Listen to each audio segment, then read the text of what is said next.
Hey guys, welcome back to the podcast. This is David, and I have Andrea back with me. Hello. Hey Andrea, how you doing? Good, how are you? Good. You ready to talk about fandoms? Our favorite things. Yeah, I figured we'd get right into it. We're talking about fandoms. So if you guys don't know, it's just, I don't even know how you would describe a fandom. It's just like people obsessing over like a group of films, I guess. Mm-hmm. Like to a point where it's just unhealthy. Let's be honest. Yeah. It seems like a pretty accurate definition. Yeah. I mean, sure, I like Les Mis, but do I like it to the point where it's unhealthy? Probably not. Right. But some movies are unhealthy. Yeah, they definitely have almost like a cult following to them. Yeah. Which is interesting. Mm-hmm. So we're gonna go through a few of the more popular fandoms, and then talk about which ones might be fandoms. And yeah, definitely let us know in the comments what you think, and if there are any ones that we missed, because I'm sure that there are some that we missed, or ones that we just don't know that much about. And we also if there are books related to these fandoms as well, we kind of want to do like comparisons with those too. I guess since we were just talking about it, we can go into Harry Potter. Are you sure? Or you Yeah. want to start with Lord of the Rings? Oh, no. A lot about it. Harry Potter first. Let's do it. That's a massive fandom, and I mean, it's funny because I read that J.K. Rowling, who was the author of the Harry Potter books, really had a hard time getting her stuff published. Mm-hmm. Just because a lot of people didn't really want to invest their money in a book about a boy wizard. Yeah. I guess. Yeah. Which is crazy to think about, how successful they are now, you know? Yeah, I think she got denied by so many different companies. And she started that book on just a napkin. Yeah. Like a cocktail napkin at a coffee shop. Yeah. That's insane, and the amount of just detail and characters and all that stuff that went into all 7 books is crazy. But I think you bring up a good point though. And that is the controversy that these books have is because of the magic. Yeah. And people were burning them. I mean, yeah, and even I made a comment about how some schools ban the books because I don't know who's complaining about them, but they're saying that it's it's magic and wizards and it's witchcraft basically. Yeah. Which is insane because it's about a kid who knows magic. Right. Why are people being upset about this? You know? I honestly don't know. Yeah, I mean, I don't think it influences good and bad. I mean, actually, I feel like if you read her books, and you kind of get it in the movies too, she kind of promotes that goodness. Yeah. And to see, there's always 2 sides to everything. She gives backstories to the villains. Yeah. So. But it is interesting that she kind of, because she did provide some plot points after the books were written, right? Saying stuff Dumbledore is gay. Mm-hmm. So that came out after the books were already written, right? Yeah, I mean it was hinted in. I guess. In the books. Yeah. But very subtly. Yeah. But yeah, and then she's been coming out with all these other different like you said, plot points that sometimes they don't really fit into the story. Really? Yeah. Like what? Well, I guess it's not really a plot point of... Well, it kind of goes into Harry Potter. So in the Fantastic Beasts movie... Yeah. In the second one, Newt Salamander is in Hogwarts. Yeah. And I think it's in 1920... something, and Professor McGonagall is there teaching. But Professor McGonagall wasn't born until the 30s. Oh. Wow. So, I don't know if that was a J.K. Rowling thing. Yeah. Or, but... That's one of those things you wonder if the filmmakers, like, planned that out, or, like, if that was a mistake. The continuity of it, yeah. Yeah, that's interesting. Because obviously Dumbledore was around at that time, because he's old as heck. Yes, he was. And he was just a professor. Yeah. Then. But, yeah, I mean, and there's stuff, I can't remember exactly. There was something, too, that she said that people were like, that doesn't fit in. That doesn't make any sense. Mm-hmm. But I can't remember. Yeah. But anyone else out there knows, write it in the comments. Right, yeah.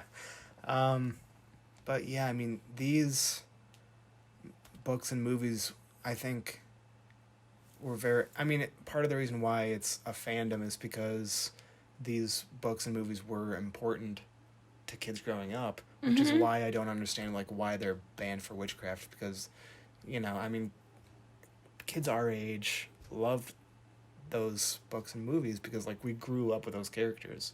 Yeah. You know? Like, we grew up with Harry, and, like, I feel like a lot of people that were the same age as those characters, like, related a lot to things that were going on, because obviously, like, it's a movie about magic, but, you know, it's, like, there's, like, real-life situations in there. Yeah. Like, absolutely. what any kid would go through. Mm-hmm. You know? Well, I think that's what's unique about what she did is, like, you're spanning an 8-year, like, teenage year. Right.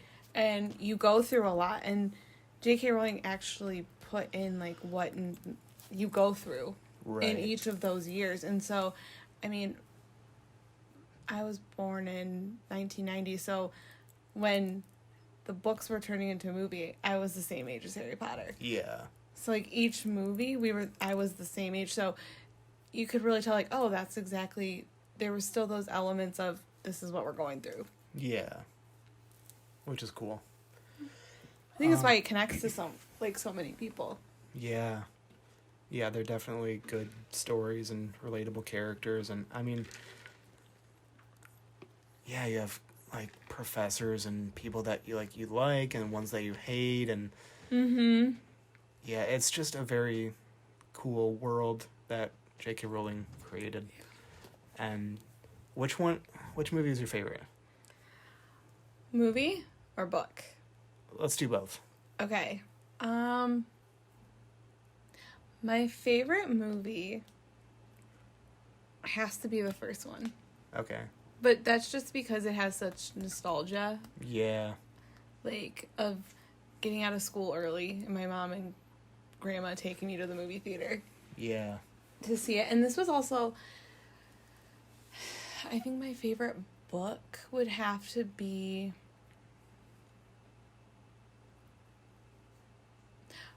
Probably I'd say the first one again. Really? Yeah. Because that was the first book I read. Okay.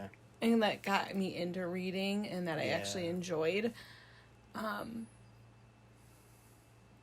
outside of, like, nostalgia reasons, I'd have to say my favorite book is the last one. Okay. Even though it's huge. It's a long book. Yeah. I would have to say that the last book is my favorite. Just because I'm the type of person that loves, like, conclusions to great series, you know, and just trying to find out, like, okay, how does the story end for these characters?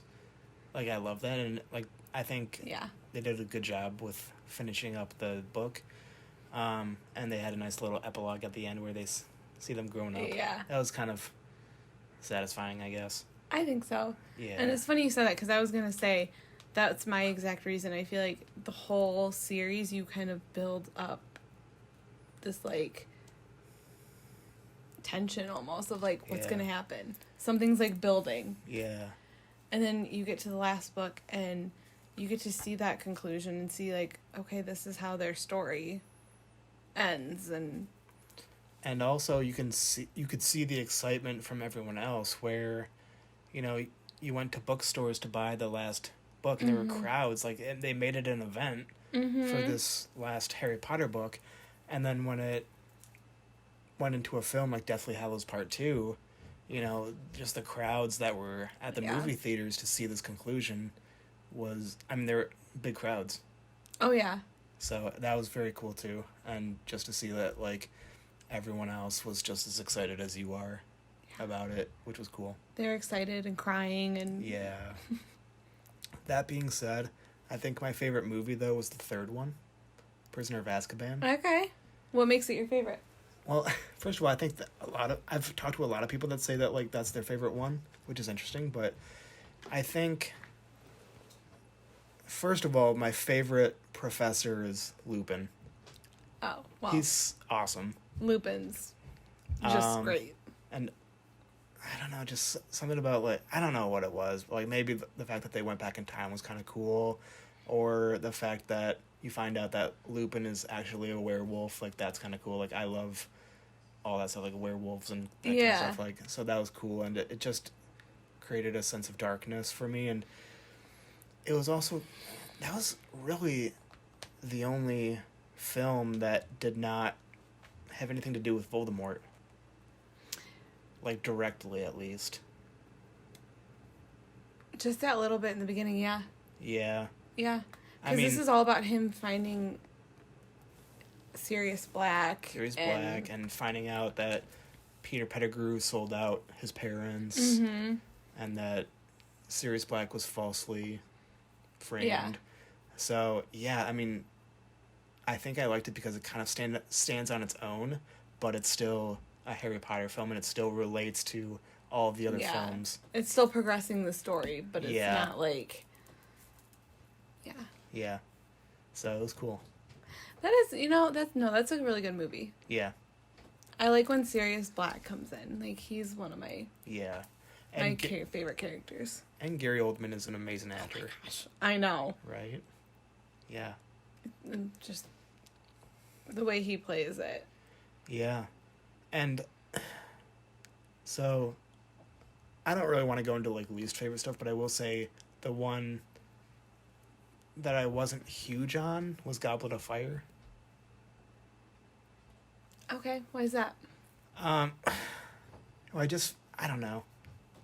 I feel like the Triwizard Tournament just honestly didn't do a whole lot for me. I mean, I can see that. And, I mean, obviously the ending was intense with, Voldemort returning, and I get why, I guess, the tournament had to happen because, they had to trick Harry into getting his name picked. Big part of the book, yeah. It was a big plan that, the bad guys had to go through to get Harry so they could bring Voldemort back. Like, I get that, but I don't know. For me, it was just, I don't know. It was a lot.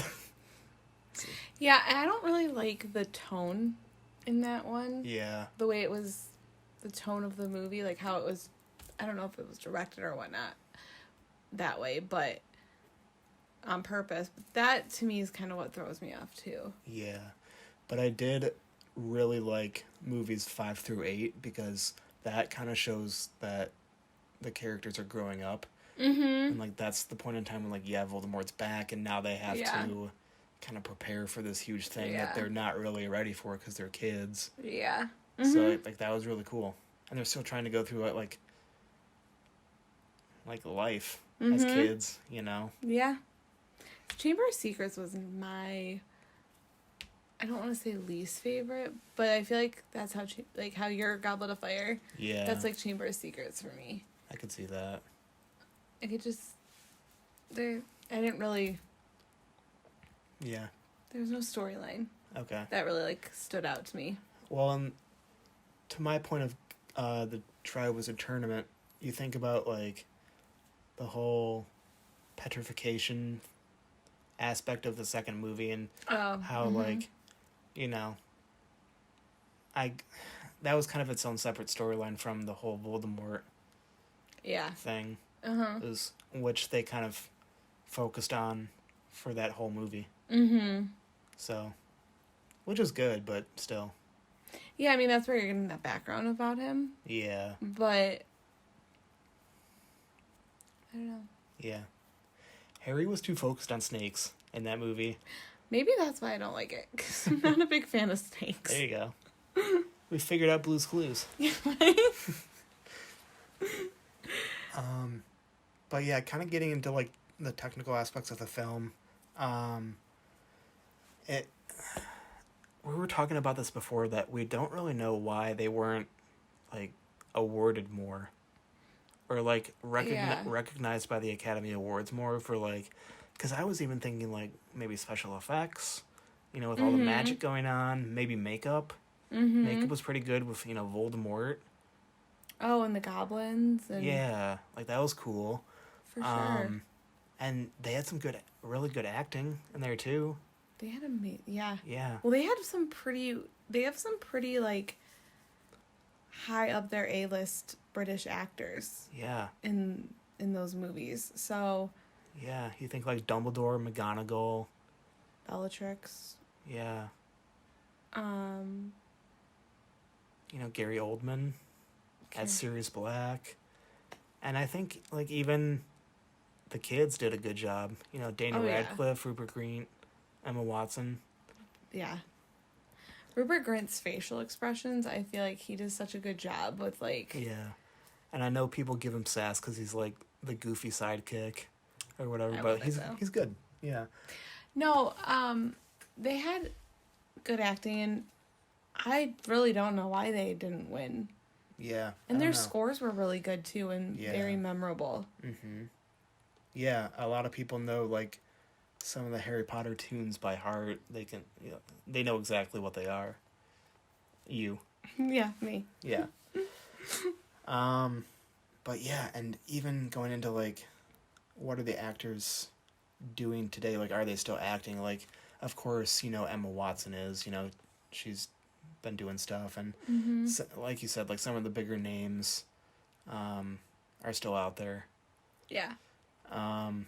But, and I guess Daniel Radcliffe has done a few things, but not as big, maybe. Yeah, I feel like him and Rupert Grint are doing more of those like indie. Yeah. More indie, or Broadway. Right. Like, I just don't hear as much from what they're doing. And even, like, side characters like Neville Longbottom, I don't really see him anymore. Seamus, not He's really. living in Florida with his wife. Oh, okay. Getting those royalty checks, I'm sure. I mean, I don't know. I just follow him on Instagram, but, Yeah.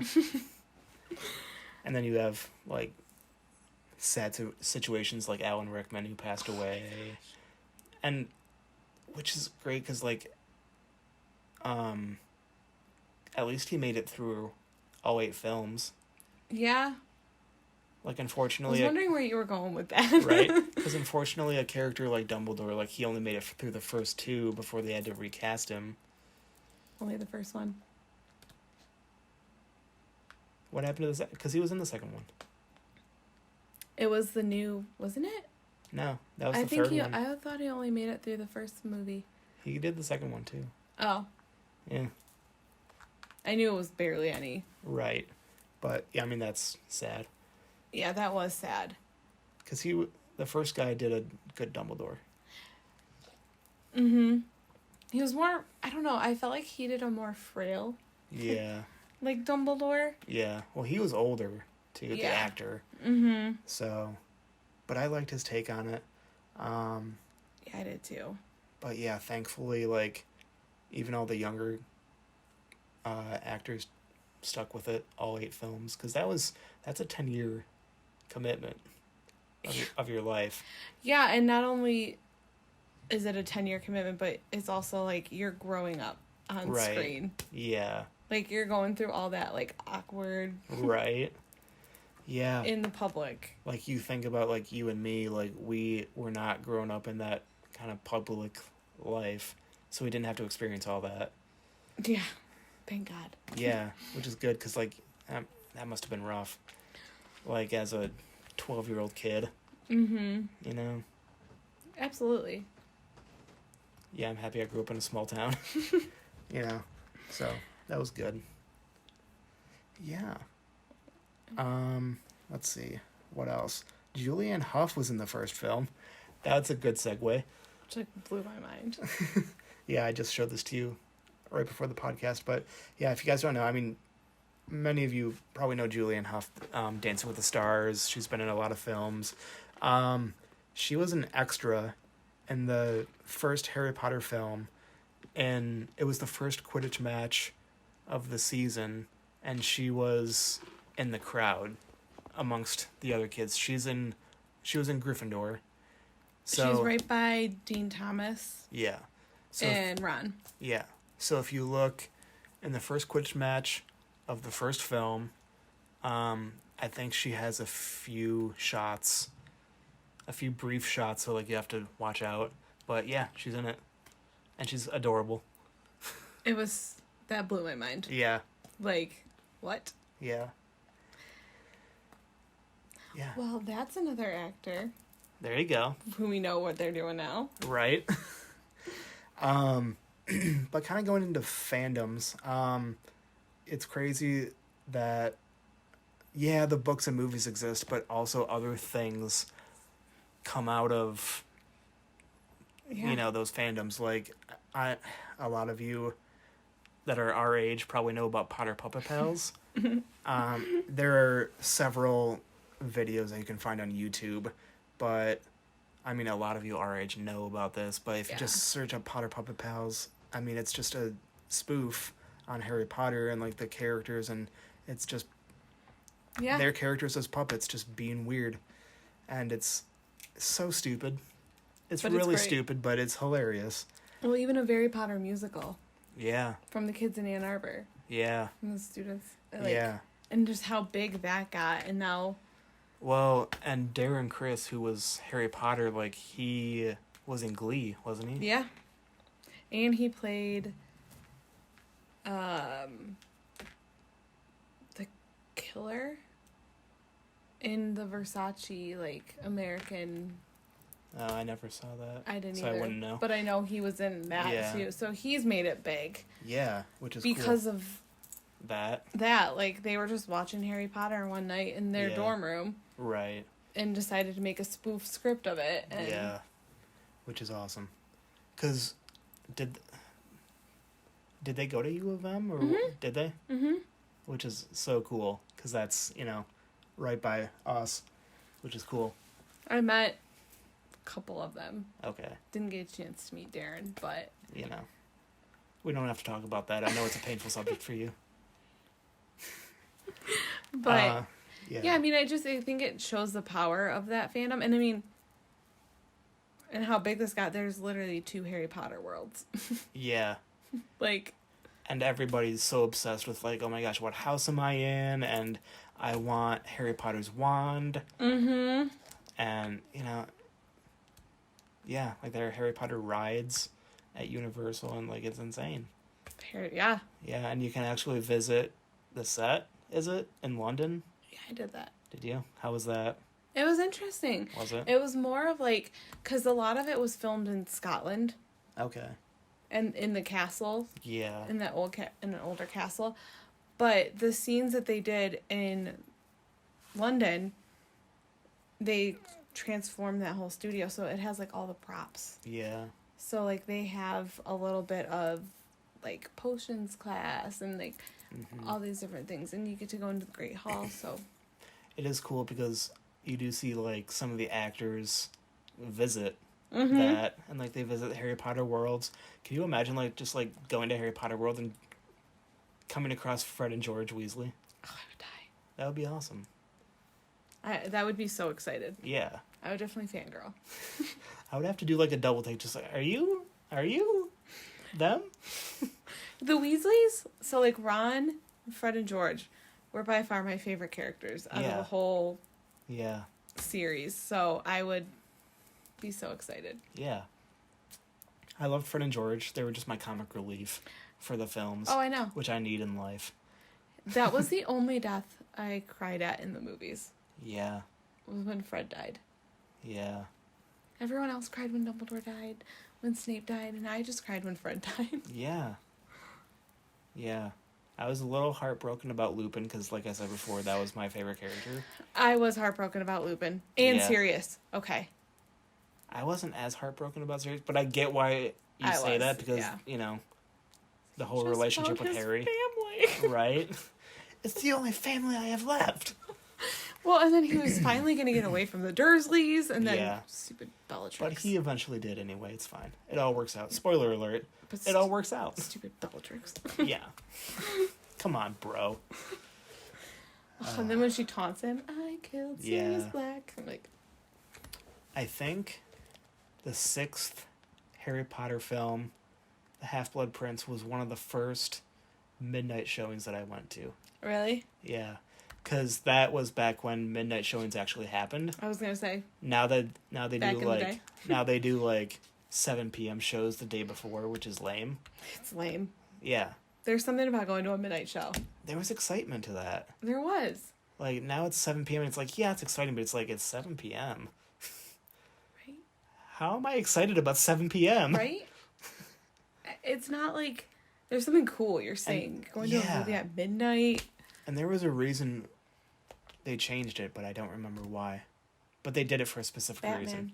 Because the Batman shooting. Yeah, okay. That makes sense. But why would the time make a difference? That's exactly. It doesn't make any sense because... Like, sorry, movie theaters, but if somebody's going to shoot up a theater, they're not worried about the time. Right. Exactly. They're just going to do it. Like, maybe provide more security. Make sure you don't have a gun when you come to the theater. I don't know. Yeah. I mean, that could get off into a whole other... Yeah. But, yeah. I mean, Harry Potter... is huge. I feel like... is one of those, movies that... I could watch over and over again. Yeah. And never really get sick of it. Yeah. That's a cool thing about... Well, not necessarily fandoms, but... just movies that are that popular is like no matter how much time goes by, they're still loved and cherished, which is awesome. And you obviously there are kids out there experiencing Harry Potter for the first time, which is awesome. Like the only sad part is like they don't get to experience it in theaters, which like that was a powerful thing for like especially a film like Harry Potter. Oh yeah. I remember when I first saw the first one, and you hear that music, the theme, and I just was like, oh my god, like And then at the very end of the Deathly Hallows Part 2, when they do the final theme as they zoom in on, I cried. Yeah, yeah. I was like, well, that was more nostalgia reasons, but well, and it's also like of course they had to play that because it's like the final shot of Harry Potter. Yeah.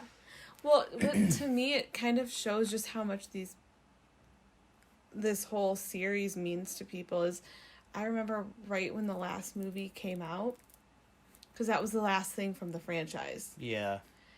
There were so many posts on social media about like what Harry Potter meant to them and what they what it taught them and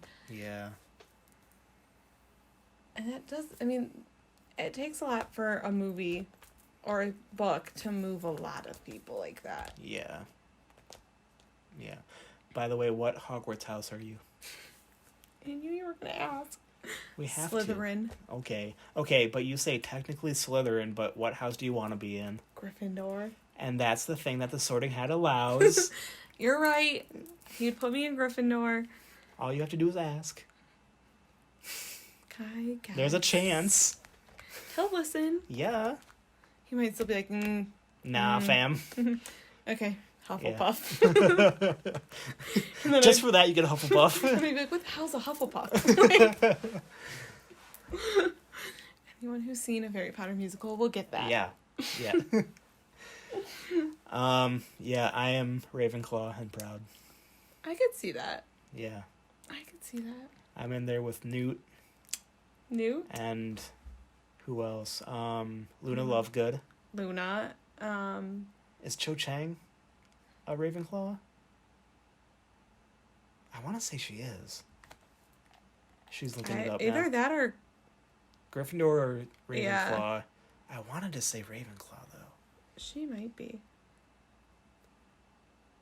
And there was... Ravenclaw. Really? And there was this whole argument, too, about, like, Harry, Ron, and Hermione and what houses they should have gotten. I saw that because, like... Well, yeah, everyone thinks Ron shouldn't have been in Gryffindor. So, like, Hermione's very clever, so she should have been a Ravenclaw. Like, Ron is very, like, loyal and caring, so he should have been a Hufflepuff. And Harry should have been a Slytherin. But that is actually, like, we knew about that. Because, like, he asked to be put in Gryffindor, but you hear in, like, a later film that the Sorting Hat was like, you should have been in Slytherin. Like, you would have done well in Slytherin. Yeah. Yeah, he said you would have done well. I think he says that even in the first scene. He's like, you'll do... What does he say? He's like, but where to put you? Yeah. You'll do well in both. Yeah. But since Harry asked to be put in Gryffindor, he got Gryffindor. Oh, yeah, he kept saying, not Slytherin. Right, not yeah. Slytherin. Or, yeah, and then Sorting Hat says, not Slytherin, hey, you could be great. Yeah, so... I think they should do a separate series about what if Harry was in Slytherin. Make another 8 films. You know what I actually really want her, I think she could take this and run with it really well, is that if J.K. Rowling actually did his parents in Hogwarts. Yeah. Like their story. Yeah. I could see that. But... What I would also love to see is a film about the Voldemort backstory. I would love that. That would be interesting. Just like how he went from Tom Riddle to Voldemort. Yeah. I think that would be so cool. Yeah. Because you get the little pieces of it, but to know like the whole cohesive... Yeah. Like, how did he truly become that insane? What made him evil? Yeah. I think that would be cool. Hey, J.K. Rowling, you want to write another book? You should do that. Yeah. I thought it was interesting how she took the Newt Salamander. Yeah. And, like... They're still making those movies, aren't they? They still have a few more planned. Yeah, and that's another where she's kind of rewriting Harry Potter history, too, is because... Yeah. Well, I won't do spoiler alerts, but... She does something with Dumbledore... Yeah. And his family... Okay. That doesn't match with what were read in the books. You can tell me later, because I probably heard about it, but I just forgot. Yeah. But yeah, that's. I mean, it's out there. I guess I could say it, but don't want to make this another 2-hour podcast. So. Right. Yeah. Okay. Any other last points for Harry Potter? I don't think so. No. No, I think we covered it. Yeah. Yeah. We can always do a part 2. Yeah. I could talk for hours on Harry Potter. So. Yeah. Now I have to try to contain myself here. This is your area. Yeah. For me, it's Lord of the Rings / Hobbit. I mean, just for me in general, everything Tolkien related. For me, though, I'm focusing more on Lord of the Rings because personally, like, that was my trilogy that I loved. And that became, like, the first group of movies that I truly fell in love with.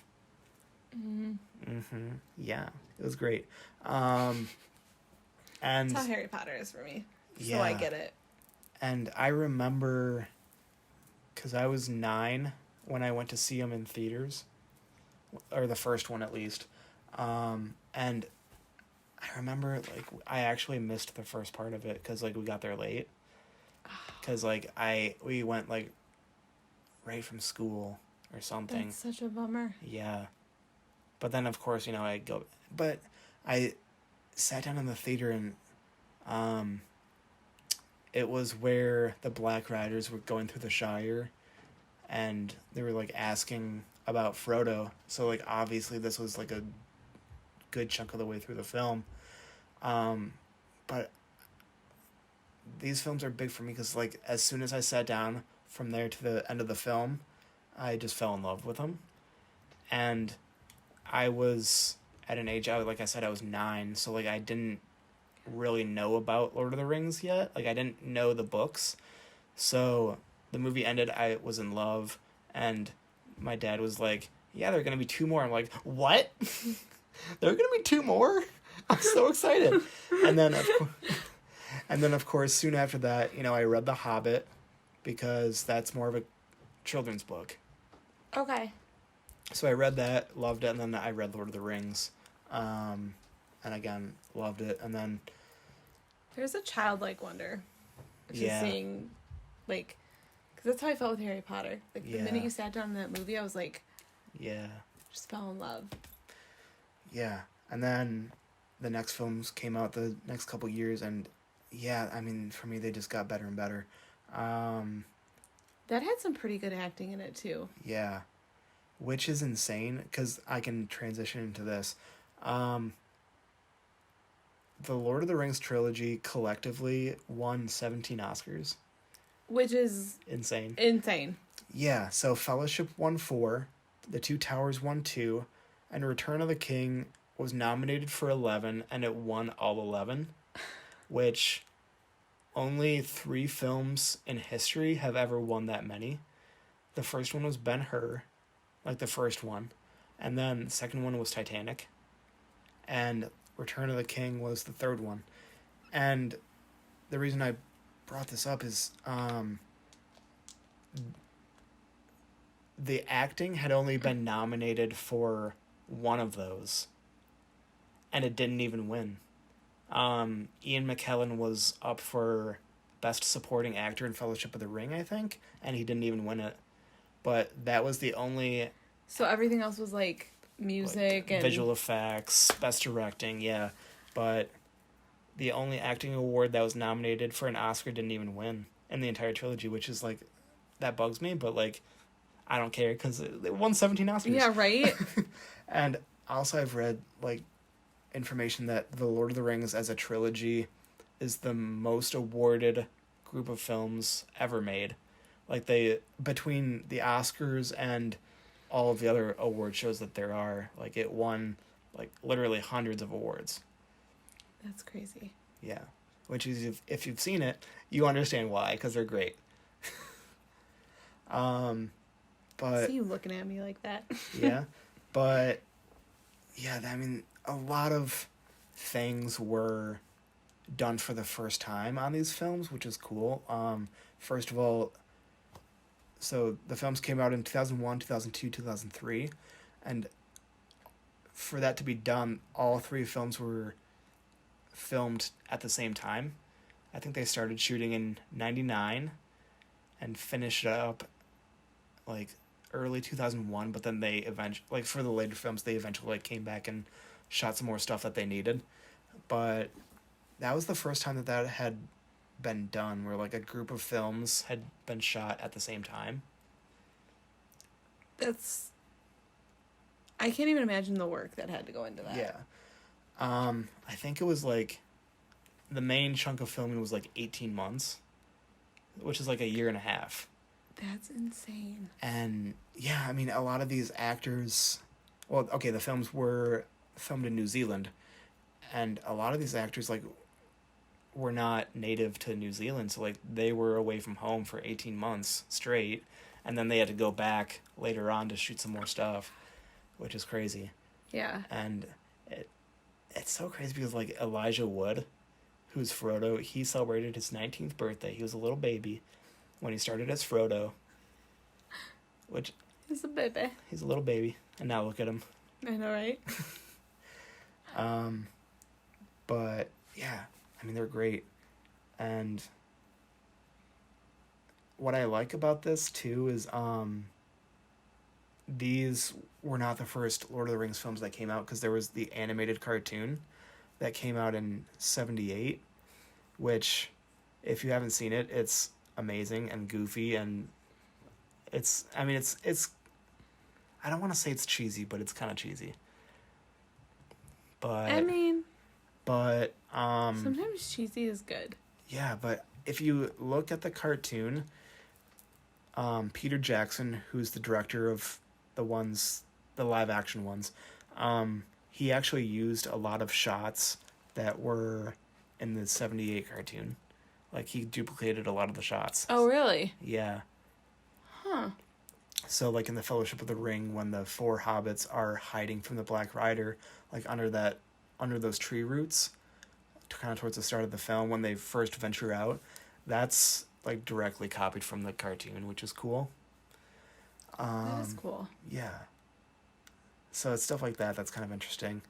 But yeah. Let's see. Do you prefer the books or the movies? I mean, there are things that I like about both. I think that the books provide a lot of good information, and like they provide so much detail, because that's one of the things about Tolkien is he provides way more detail than he has to for books. That's like partly why they're so big, but I don't know. I think the films are just incredible, and like you see the visual of that fantasy world of Middle Earth, and although I will say that like a few of the scenes that were from the books were not, they did not make it into the movies. Like Tom Bombadil did not make it in, and when Saruman goes back to the Shire at the end of Return of the King to like basically burn it down, or at least try to, that kind of stuff did not make it into the films. I think it was like kind of a choice of like, okay, do we want this movie to be 10 hours long? Yeah. Because it could have been, and these movies were very long to begin with. Like, that's why I haven't seen them. Yeah. Well, the Return of the King, if you include the massive amount of credits at the end, and you also watch the extended versions, the Return of the King is over 4 hours long. Which is great for me, a fan.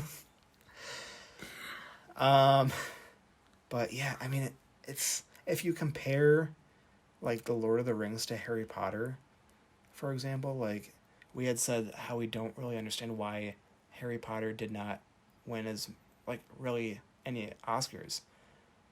Like I know they're nominated for some, but I don't know how much they won. I mean, you might be able to speak from this from more of like a filmmaker's perspective, but yeah, do you feel like Lord of the Rings movies were like just directed and better? And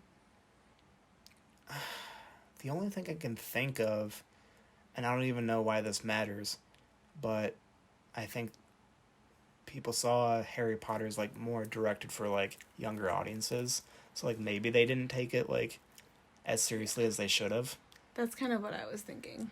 But like I said, I don't even know why that matters, because the movies, as you watch them, like they're good. Like, the visual effects are good. The makeup is good. I feel like they're all directed pretty well. Yeah.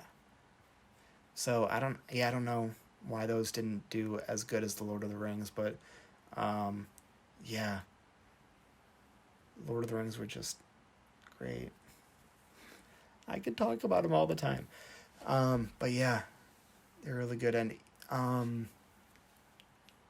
Peter Jackson had said like this is the most expensive low budget film that we've ever, because like you kind of think about Lord of the Rings as like this giant masterpiece, but they had a limited budget and they had to I was gonna say, you feel like it's a blockbuster. Yeah. That it would have like this huge budget, but it didn't. No, well they did a lot of like prosthetic work. Like they did not do a whole lot of CGI for those films, partly because the technology wasn't all there yet for what they could have done, but also yeah, but that makes it more amazing. Yeah, and like the majority of that stuff is either prosthetic work. Like if you see the orcs, like that's all makeup and prosthetics.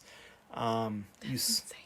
And you see the giant monuments like Minas Tirith and Helm's Deep. All those gigantic sets and cities are actually miniatures. That's crazy. Which is cool. Yeah. That just makes that movie like 10 times more. Yeah.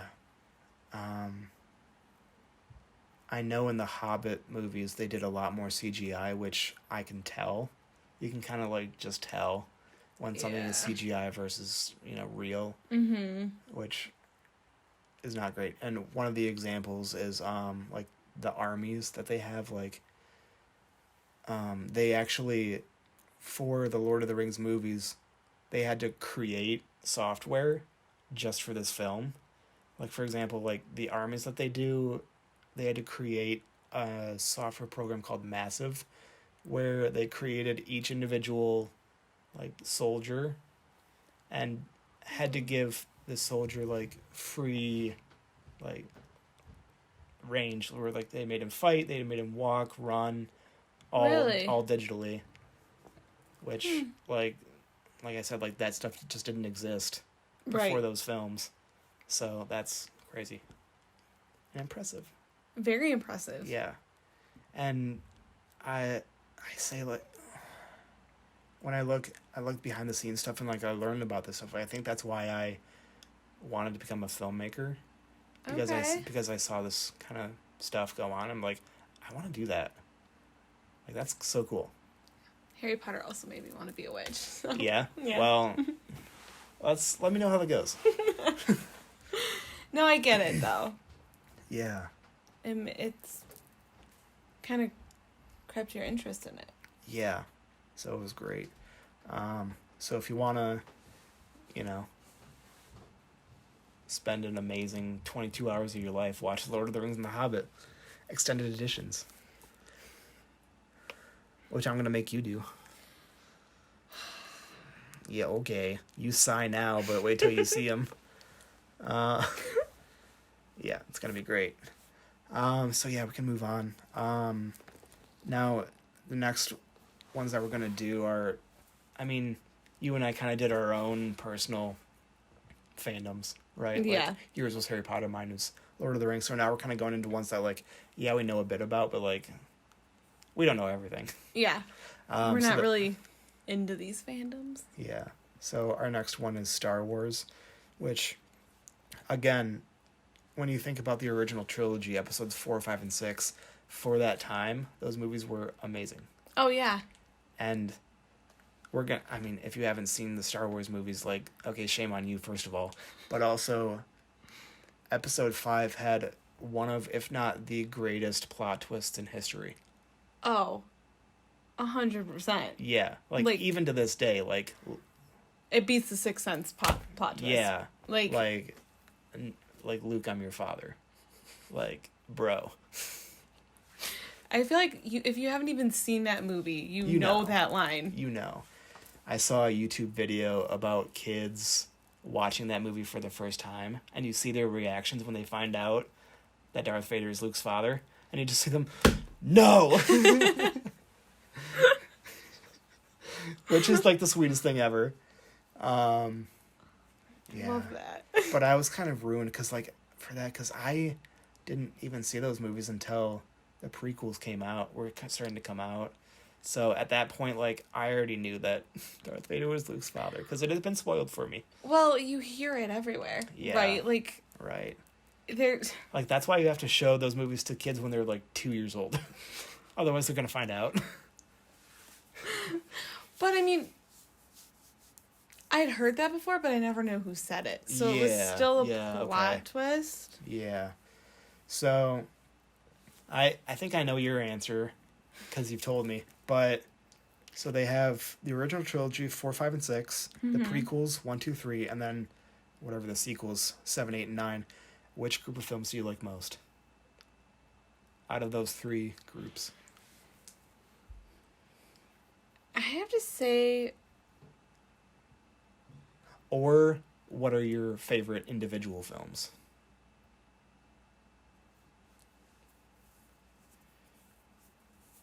Okay. Wait, what are the first ones? It's not the prequel. The prequel, so there's Phantom Menace, Attack of the Clones, and then Revenge of the Sith. So I like the first one, like in the 70s. Okay. So... Those are my favorite. Yeah, that trilogy, so... Yeah, New Hope, Empire Strikes Back... Yeah. Yeah. Those ones are good. What about you? What are your Same favorite? for me. The original trilogy specifically. And I know a lot of people say their favorite film is Empire Strikes Back, the 5th one. For me, it's episode 6. Okay. Yeah. What about it? I think at that point, like, I like the fact that Luke is now a full Jedi.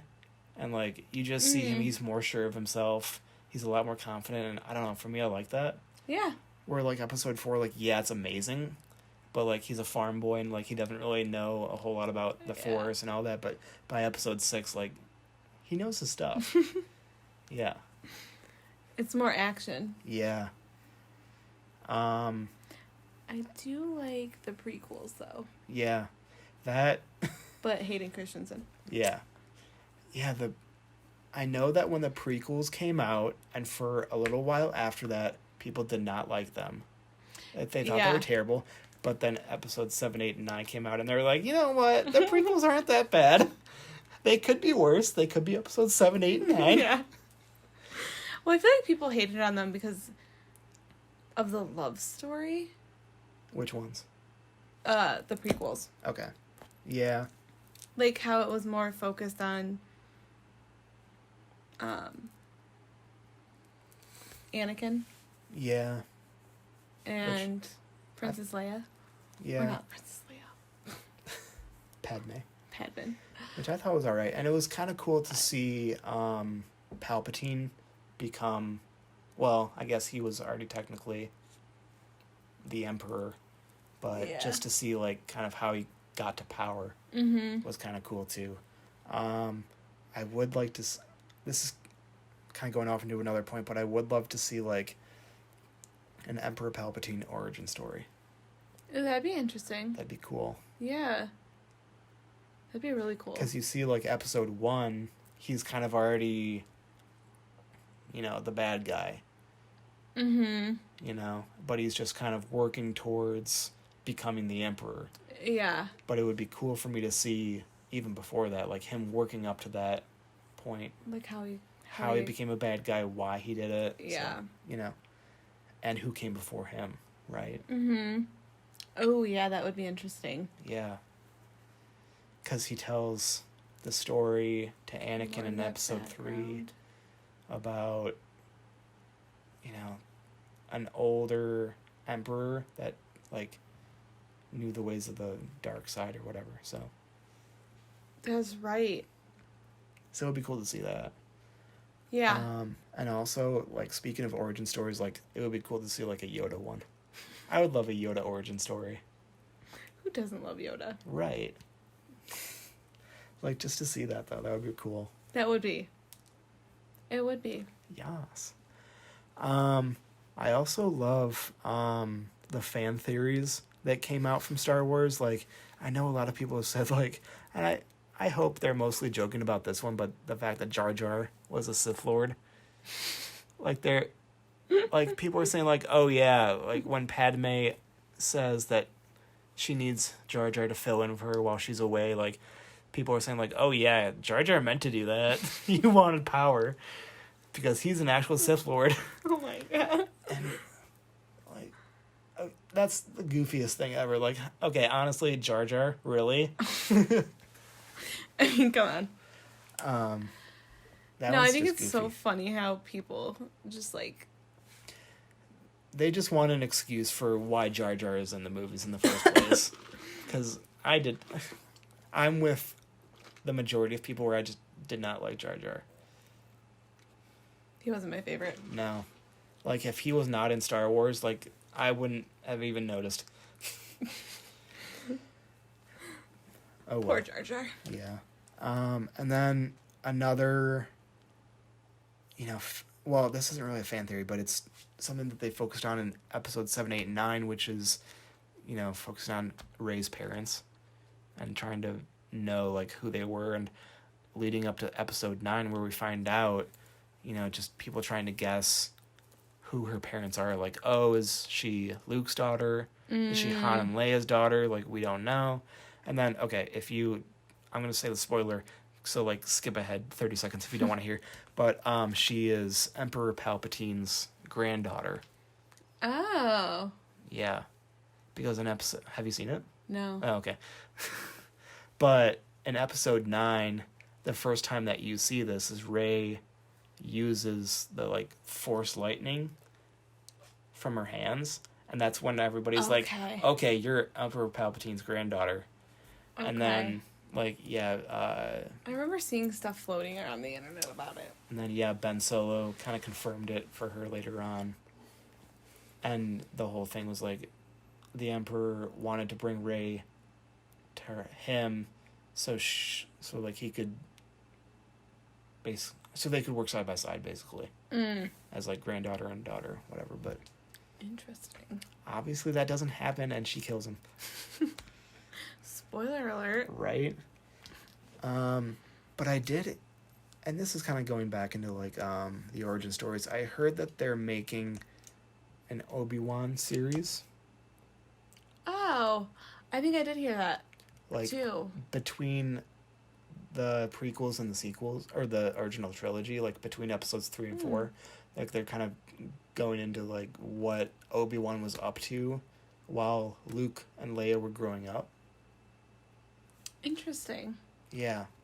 I think that was confirmed. So, I don't know. Yeah.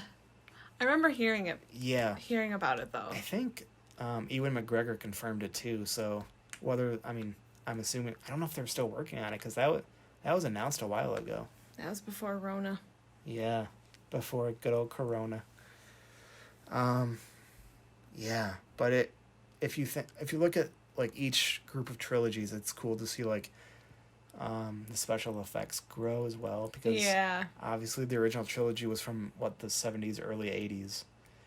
So the special effects 100% were not as good as they are now, especially for like the monsters and like the robotics and like I think about especially like the camel robots, like how I don't want to say, they weren't glitchy, but like just how awkward they moved.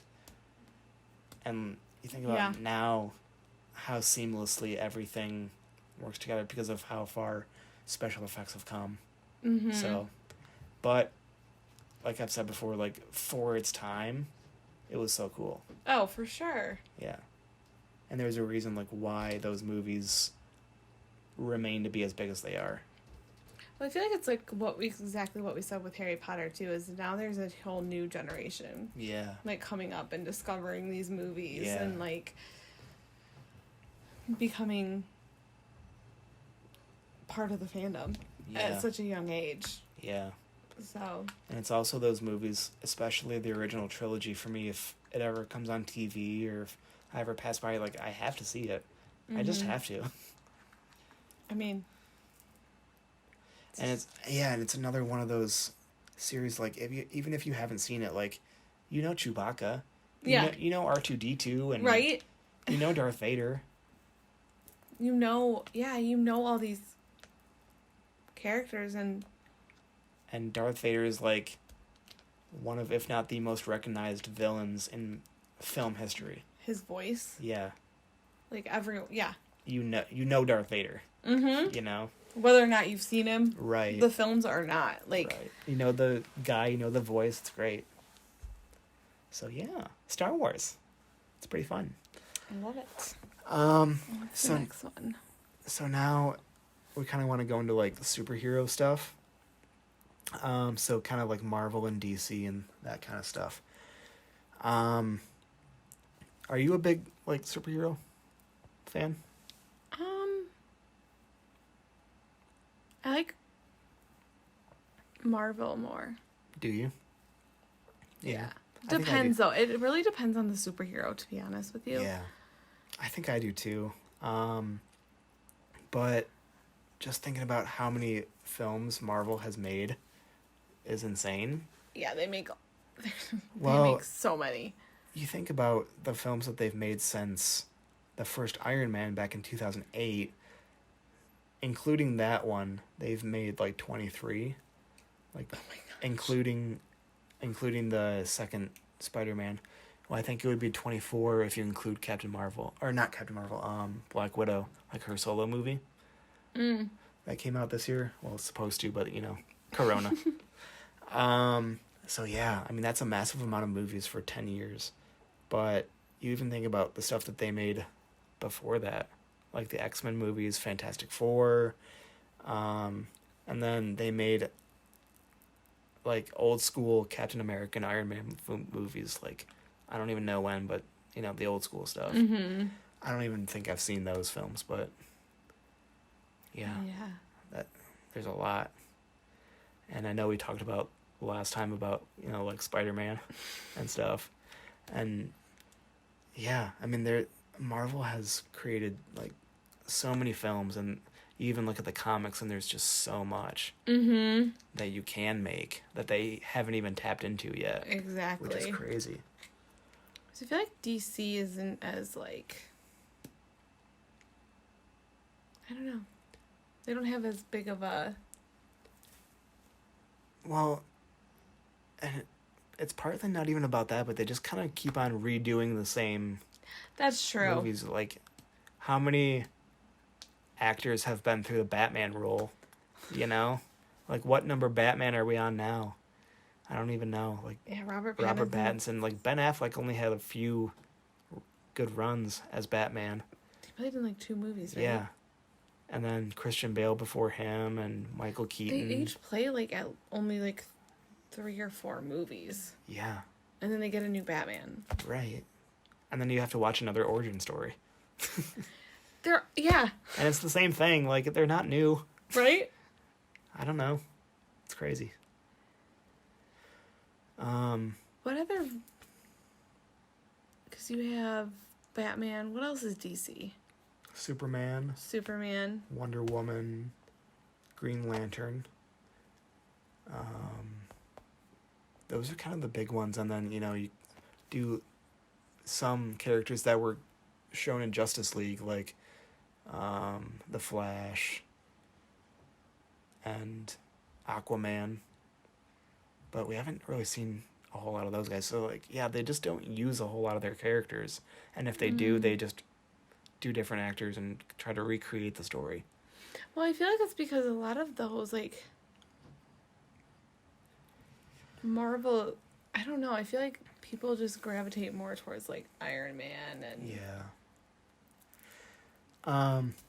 Yeah, for me personally, well, I'll say like pre-Iron Man, like pre-2008, when the MCU had yet to exist. I was a massive X-Men fan. Okay. I think it's just because, like, every kid wants those superpowers. Like Wolverine was awesome. I mean, it's Hugh Jackman. Well, and yeah, so they were really cool. And going on Hugh Jackman, and what we were talking about with them recasting the same actors or the same character with different actors. You think about Hugh Jackman playing Wolverine, like, he's the only guy that's played Wolverine. Right. Like. Right. And he's played it in how many movies? A lot. Like, no one else has touched that role, which is so cool. And it's to the point where people think, like, who's Wolverine? It's Hugh Jackman. Like, yeah, no one else could play him. No. And whereas you think about, like, Batman, and you kind of ask, like, okay, who's your favorite Batman? Yeah. Right. It's like Wolverine. It's like, okay, there's only one Wolverine, and it's Hugh Jackman. Yeah. Which is great. But I even feel like that's happening with a lot of more of the Marvel characters. Like, most people think of Robert Downey Jr. Right. When they think Iron Man. Yeah. Yeah. Most people think Chris Evans with Captain America and, like... Yeah. Right. So... Yeah, that's interesting. I think Marvel... Yeah, I think you're right, though. I never thought of it like that, but Marvel does keep the same actors playing those roles. Yeah. And one thing I learned about Hugh Jackman, and I want to say this is right, if not, like, let me know. But I think the Wolverine was one of, if not his first roles in American film. Because he's from Australia, and he's done, like, a lot of work in Australia. I think, yeah. But you think about, like, the year 2000, like, that was 20 years ago. Oh my god. And... no one really knew. Yeah, you didn't know. Yeah, who Hugh Jackman was, at least in America, so I think that was one of his first roles, which obviously made him... huge in America and to the point where he is now. Where he's been in so many other things, but you know him as Wolverine. Yep. Because of that first film that he got. So that's, yeah, it definitely, like, helped out an actor like that, which is cool. Oh, for sure. Yeah. And you think about, going back to, like, the MCU, about how many films they made and just how much money they made. Like, they make so much money. Like, and of course it's Disney now, so, like, they don't have to worry about a thing. Right. But yeah, I think Avengers Endgame was like they made $3 billion. More than that. Oh my god. Yeah, like, which is the most money that any film has gotten. So even accounting for inflation, I think. So it's insane. I remember, yeah, everyone was so excited for that movie. Yeah, I mean, that was, like, the last film. And I mean, they're working on, like, other stuff, but I mean, like, that's, like, kind of like the climax for Marvel, I think. Is that film. Definitely. And if you've seen the film, you know why. You know that final battle. I mean, I can't. I just want to go back to that night when I saw it in theaters, because, like, the crowd was just so pumped during that final battle. And then, I won't spoil anything, but, you know, something happens to a certain character, and people are in tears. Oh my god, the girl next to me was sobbing. Yeah. Like, sobbing like her father had just died. Right. I was like, I mean, I get it. It's super sad. This girl's really... chill. She's really affected by this right now. But you even, like, see in the movie, like, there's no music because obviously it's a sad scene, and, like, the theater is just... You could hear a pin drop. Yeah. Because, like, obviously... Quiet as a quiet place. Yeah. But, like, obviously, like, that first weekend is, of course, filled with people who have waited this entire time to watch that last movie. And so, of course, they're all emotionally invested. So, of course, they're, like, all sad about it. So, that just, yeah. That was cool to experience. And I think like, that film in particular is one that you have to see in theaters. Yeah. To get that full emotional impact. I agree. Yeah. I agree. Yes. That was such a good... Yeah. So, yeah. And then... A little bit. I mean, there's fandoms and TVs, too. Yeah. Not just movies, but, like... Yeah, I get. And this is something that we can kind of gloss over. But, yeah. There's some TV fandoms, and you have to wonder if, like, they're actual fandoms or if they're just people who really like the show. You think about shows like The Walking Dead, Breaking Bad, especially Breaking Bad. I'm part of that fandom.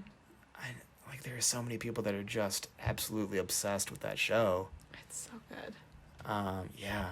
And then you think about, like, comedy sitcoms, and you want to compare them with each other too. You know, like, you have Friends, and you have The Office, and Parks and Recreation, and How I Met Your Mother, and you want to, like, compare all of them to see, like, which one is the best and which one people like more.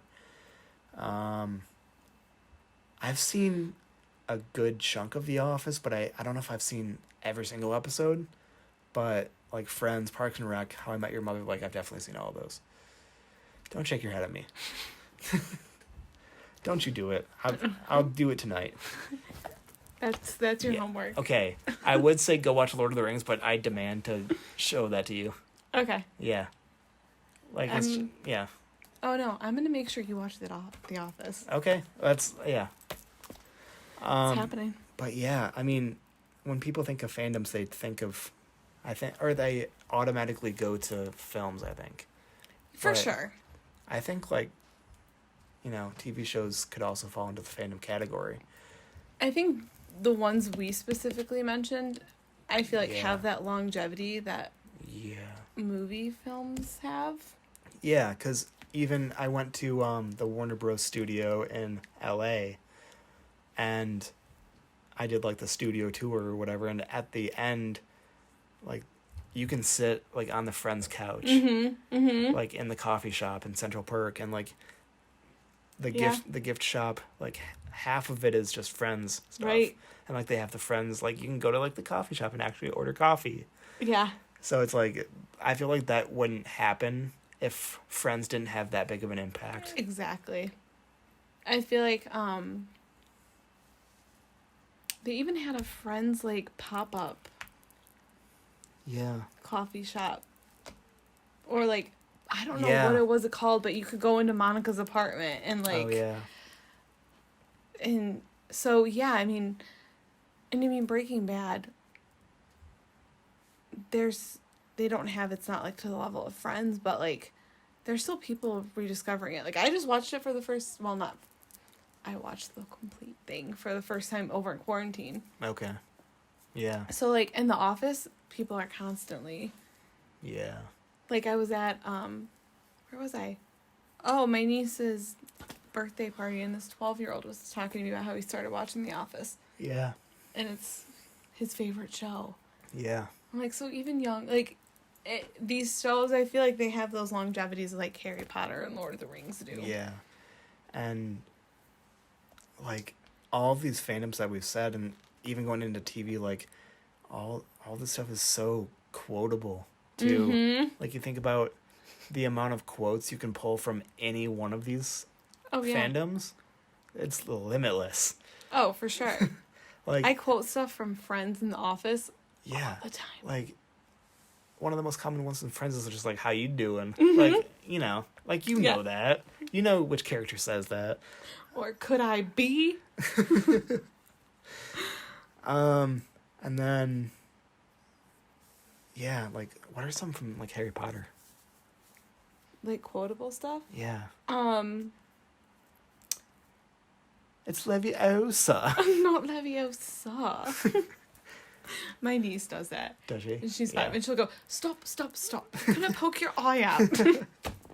It's Leviosa. That or red hair and a hand-me-down robe. You must be a Weasley.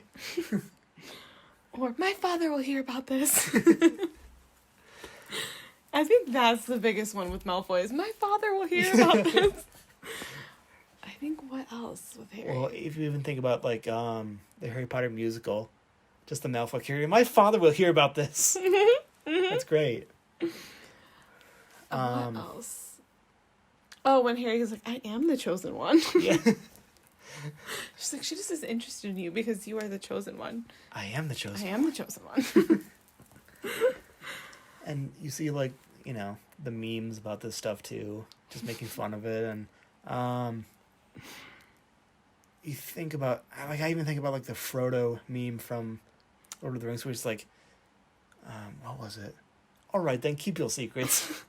Like about that, or the Boromir meme, like one does not simply walk into Mordor. Oh, Yeah.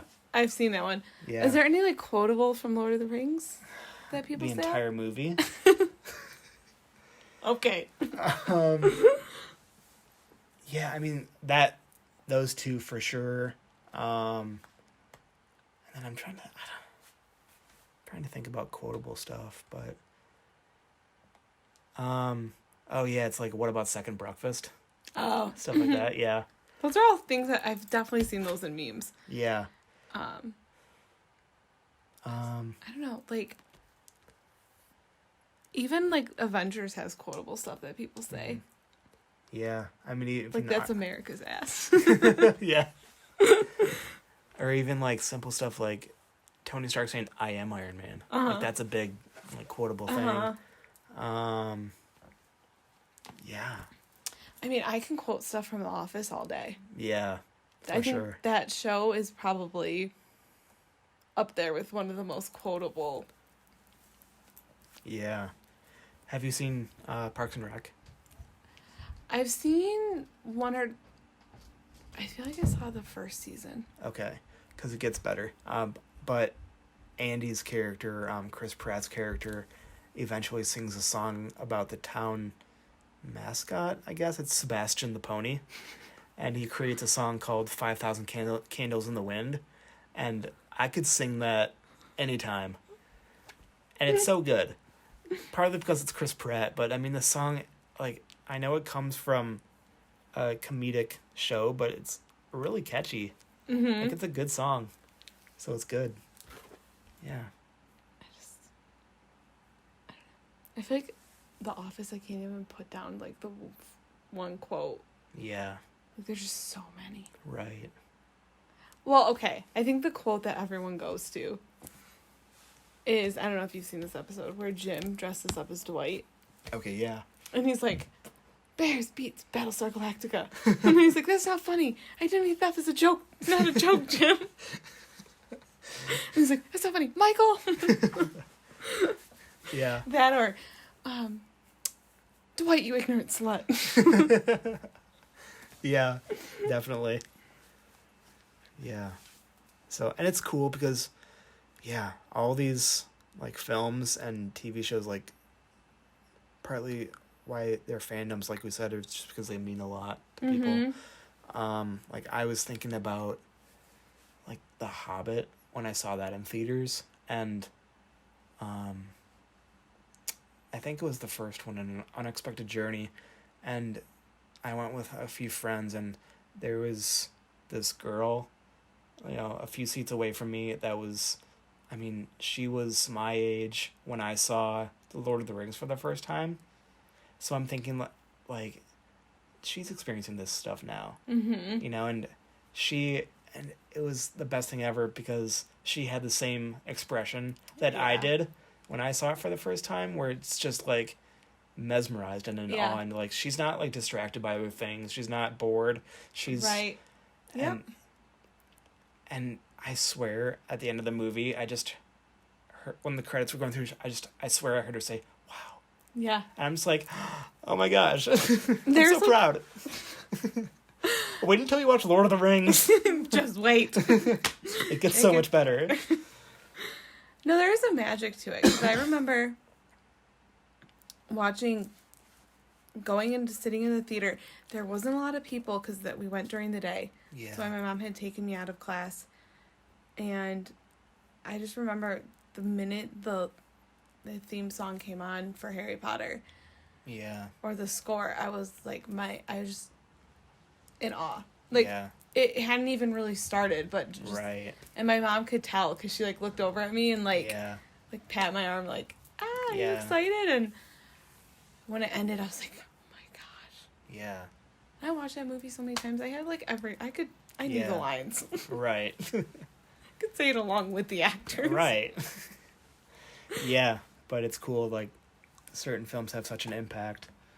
And... Well, and that's why I brought that up, because I feel like not every film gives you that. Yeah. Yeah. And, like, even for me, like, you know, I was a 9-year-old kid when I first saw him, and, like, I could have seen, like, some lame cartoon that would have entertained me, but, like, I saw something that obviously did so well in theaters and is to this day still so respected and loved. And, you know, you get that with Harry Potter, and so it's just cool. Yeah. Like, our parents could have been like, okay, here's Nickelodeon. Yeah, right? Now go screw off. But, you know, I think, like, watching those films does good. It's good. I agree. Yeah. It's great. Yeah. So I guess that's about it. Yeah, because we could probably ramble on. Yeah. So if you guys have any fandoms of your own that you love or think that there are some that deserve to be on the list, like, let us know. Just not Twilight. Yeah, well, okay. I mean, I love Twilight. I mean, I'm not gonna watch them. I'm not a fan. It's fine. But, you know, I'll just watch Lord of the Rings. It's fine. Go have fun. But, yeah, if you guys have any that you really like, let us know. And as always, like and subscribe. And we'll see you guys next week.